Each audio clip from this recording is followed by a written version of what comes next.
Peace. What's good, YouTube? It's your man Kareem back again with another video. Alright, so 5 signs that you are a natural empath, right?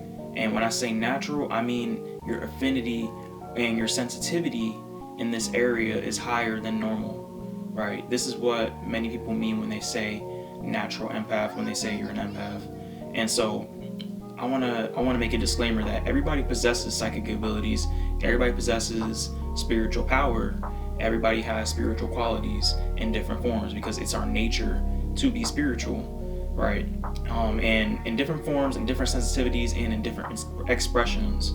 No two people are gonna be the same when it comes to this, but we all have the same latent powers in different sensitivities, and how we express it on an individual basis is basically our individuality is like a fingerprint when it comes to this. So we might have similarities, but we're all different in our own way. But nothing is truly exclusive, right? You being an empath isn't something that's exclusive to you.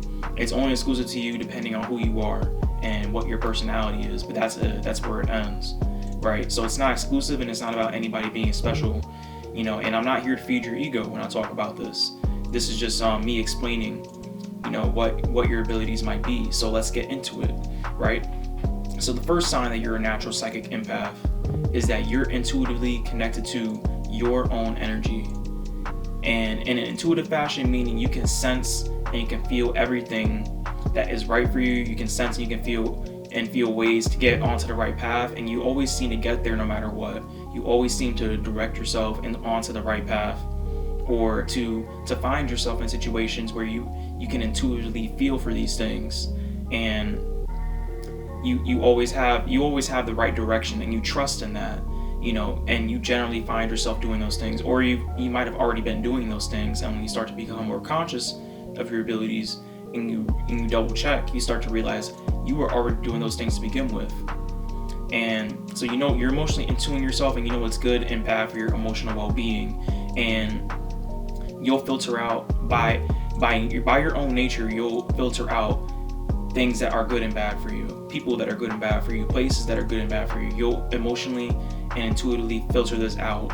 And this sensitivity in your emotions, right? You allow yourself to feel the full emotional spectrum, without really being concerned about others' opinions about it, being concerned about society's opinions about it. Generally, you march to your own empathic natural beat, pretty much. You march to the beat of your own drum in this sense. And it also reflects in your creativity, because your creativity, it usually shows up in different patterns that reflects your emotional state.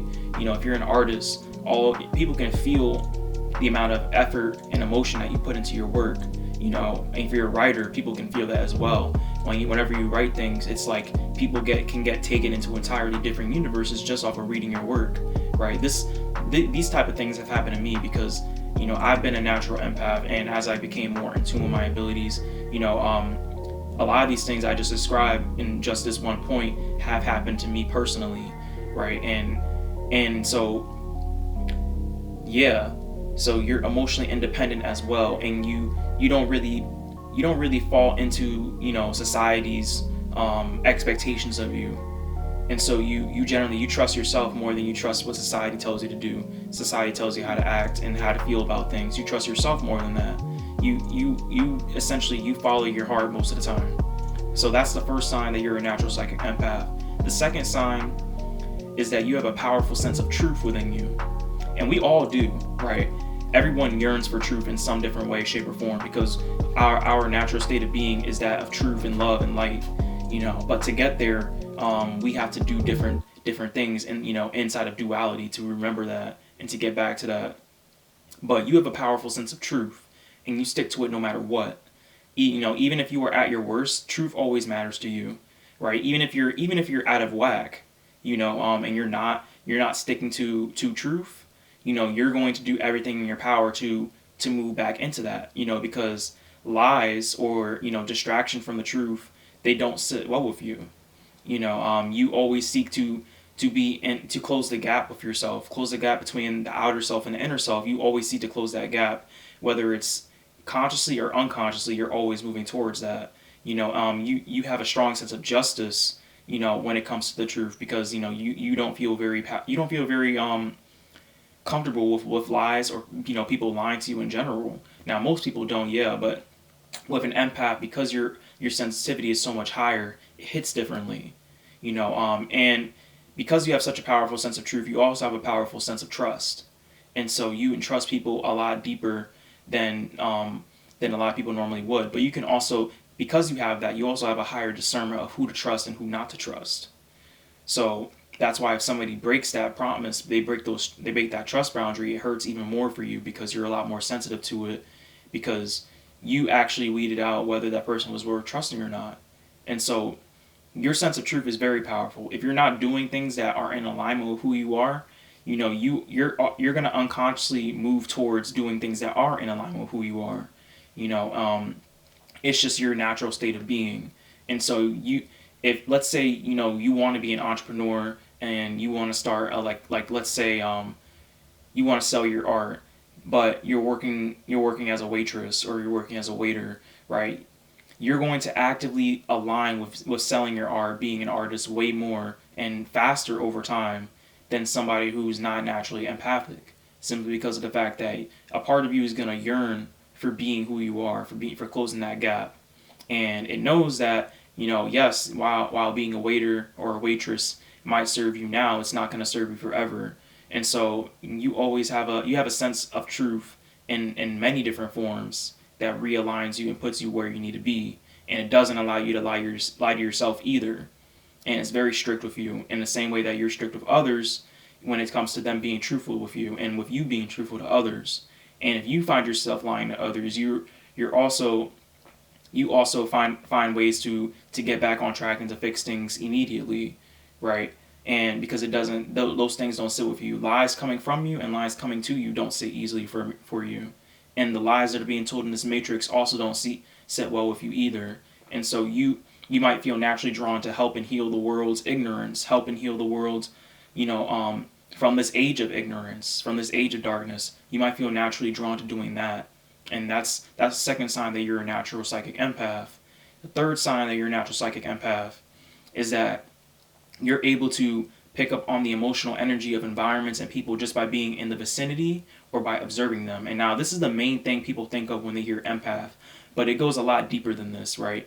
Because this is why I'm covering this third instead of first, because I obviously I'm diving a little bit deeper than most people do when it comes to empaths. And the thing is, you do pick up on the emotional energy in environments and in people, but you're also sensitive to things from a distance as well. You're sensitive to TV and how things are presented on TV. So you might avoid the news a lot. You might avoid bad news a lot. You might avoid social media a lot. You might avoid even having the wrong people on these platforms. You might avoid a lot of websites, and you'll just find ways to isolate yourself from anything that's negative. Because obviously not everything that you come across, that's outside of you is going to be, of your vibration or not. So you might not really feel like it's going to uplift you or going to benefit you. And so you always seek ways to guard yourself unconsciously. Now, but you also do enjoy the feeling and experiences and lives of others. You love hearing it because you feel every time you hear these things, it takes you into their universe. You feel like you're immersed in people's lives just by hearing their stories, just by being in new places, or even just hearing different things that people have to tell you about their lives. You always find a way to immerse yourself because you're naturally creative like that, because your emotions are taking you into a different universe, a psychic universe, that in which is in the subtle world, and sometimes you might even feel the need to recharge because it's just so much at once. And so naturally picking up on the environments, naturally picking up on people, right? It gives you, so much energy that you feel you might have to take as your own. Even when you hear people's problems, and you might feel like you have to take it up as your own. You might have to take up people's karma as your own. You might have to, some people might want to live vicariously through you because they come to you for guidance and assistance. And that's just another thing that comes with being an empath. And I'm going to get into that point later, right? But you might pick up a lot of things that other people have going on, or you might just pick up on things if something if something had occurred around in that vicinity, you might pick up things that happened years ago, and sometimes you just feel like being around too many people could overwhelm you, or if you're not properly guarded, or if you're around negativity, things that aren't really benefiting you, you also might feel like it's too much and you might need to recharge. And so and then other side effects of picking up on emotional energy of other people, is feeling the euphoria that comes with it, and also feeling the fatigue that might come with it, right? I've had times like where I've been in jobs, or I've been in different places in schools, and I could pick up on the energy of people that just didn't want to be there, and it made me feel even more tired, right? And because I know that some of these people, they probably stayed up late, and then they woke up late and they just didn't want to go, or they've been at that job for who knows how long, and it's just too much for them. They want to do something else. I picked up on that, and on top of that, if I might have felt that way myself, it just enhanced it. And, I picked up on, even if I said things that might have hurt other people's feelings, I picked up on it myself, and or if I heard something that was said to other people, and or their experiences, like I might have picked up on it myself. There's just certain things that as an empath, you just naturally absorb. And then a part of being an empath is knowing how to guard yourself from things, so that you can still view them and experience them, but you don't have to take on people's problems, right? And that's another thing that can come with this, because sometimes you might feel so drawn to healing that you want to take on other people's issues. You want to fight their battles for them, right? And certain people might give you the consent to do this, but other times it might not be beneficial for you spiritually, right? And so that's just another sign that you're a natural psychic empath. So the fourth sign that you're a natural psychic empath, you're able to intuitively feel or sense things before they occur or after they occur. So you'll get emotional premonitions a lot, and you'll also know when something bad had occurred prior as well. Like, let's say something terrible happened in a room and you walk in, you can feel what happened before people even talk to you about it. And another thing is that you can also just walk outside and you can feel just the energy of what's going on with people at different times of the day and different places of the day, right? Whenever I go out for a drive, especially during rush hour traffic, I can feel just the anxiety that most people have, going to their jobs. I can feel the general anxiety. I can feel the general, disappointment. I can feel what's going on in their private lives. I used to live in an apartment, and these apartments had thin walls, but I could, I would hear people arguing, and I would just feel it, all the time. People arguing with their partners, I would feel it all the time. I feel what was going on.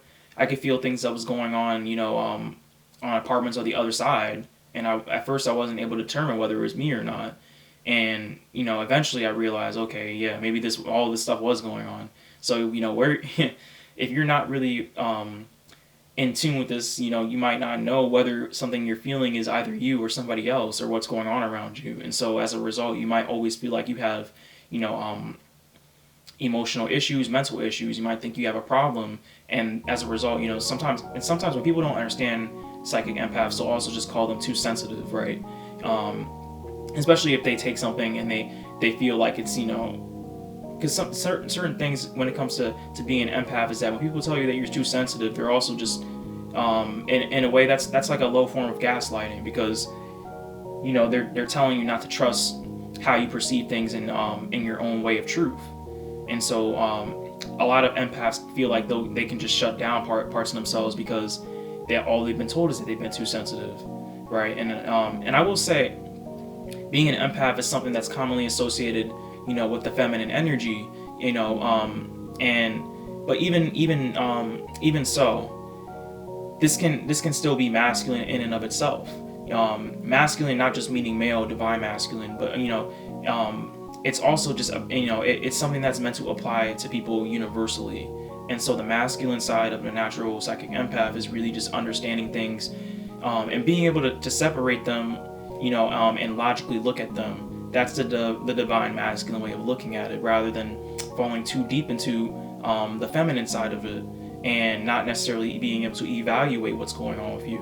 So discernment is something that comes with balancing out the masculine and feminine energy as a natural psychic empath. And so the fifth sign that you're a natural psychic empath is that you feel drawn to healing and caring for others, and as a result, many people may come to you for guidance, assistance, and trust you with deep emotional problems. They might trust people in general, just feel like they can trust you, they can be around you. Maybe animals feel like they can naturally trust you and be around you. And in general, because you trust yourself, you're always trusting your intuition. And as a result, it's going to reflect in your outer world too, because that's the vibration that you're giving your subconscious mind. That's a symbol that you've given your subconscious mind. You of being someone who can be trusted. You of being someone who can be healing. And the more that you exercise these parts of yourself, the stronger they get, right? And a book I want to recommend is Judy Dyer's book. It's called Empath, and I'll put it in the description as well. But if you feel like you resonate with these qualities, definitely check it out. And these 5 qualities, just they're not all, right? It's obviously more than this. And I'll make more videos on this in the future because, I like to cover all aspects of spirituality, all aspects of the occult, and I've only barely scratched the surface. Honestly, I don't even think I've scratched it. There's just so much, because obviously our spiritual side is infinite, but you might feel drawn to healing and caring for others, and so you might find yourself in roles like that. You might be a doctor, a nurse, any form of healing. You might be a therapist, and in many different ways that being a therapist comes from. You could be a spiritual therapist, hypnotherapist, psychotherapist, a massage therapist. The list goes on. You could be an acupuncture type of therapist, and in general, sometimes you just might like helping people in general. You just might like listening to people. You could be a psychologist. There's so many different paths of healing, and so that might be what you're drawn to. And in general, you might find yourself in these roles of healing, of caring for others. You might be a teacher for young children, and in teaching, you also give those people what you weren't given as a child too, right? That's another form of healing. And so that's the video for today, right? And I hope it inspired you guys, and I hope it gave you guys some insight as to what a natural psychic empath can look like. But also, I will say, like I said, these qualities are not all, right? There's many more qualities, but if you feel like it resonates, cool, and definitely take a deeper look into it yourself and really see how far you can take this power for yourself, because it is a power, and it can do nothing but enhance your life, your spiritual journey, right? And if you enjoyed the video, leave a like and a comment and subscribe. Turn notifications on if you don't have them on already. And I wish you all luck in your journey, and peace.